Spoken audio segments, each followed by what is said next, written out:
নমস্কার, আমি মনিকা দেশি রান্নাঘরে আপনাদের স্বাগত জানাই। আজকের রেসিপি চিংড়ি মাছ দিয়ে কুমড়ো পাতা ভাজা। এটার জন্য লাগছে চিংড়ি মাছ, পেঁয়াজ বাটা, জিরে বাটা, হলুদ গুঁড়ো, লঙ্কার গুঁড়ো, লবণ, সরষের তেল, কুমড়ো পাতা। মশলাগুলো ভালো করে চিংড়ি মাছের সাথে মেখে নিতে হবে। মশলা মাখানো হয়ে গেলে কুমড়ো পাতার মধ্যে চিংড়ি মাছ দিয়ে খুব ভালোভাবে মুড়ে নিতে হবে।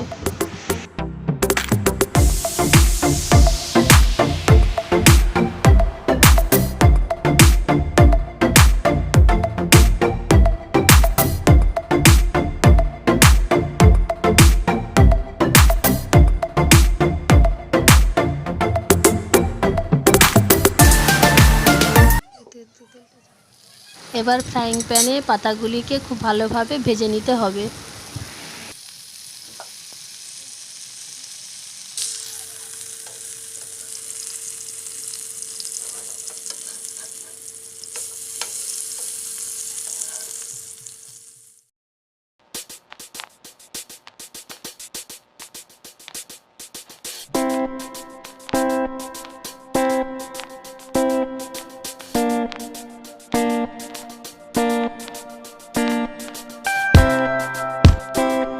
ভাজা হয়ে গেছে।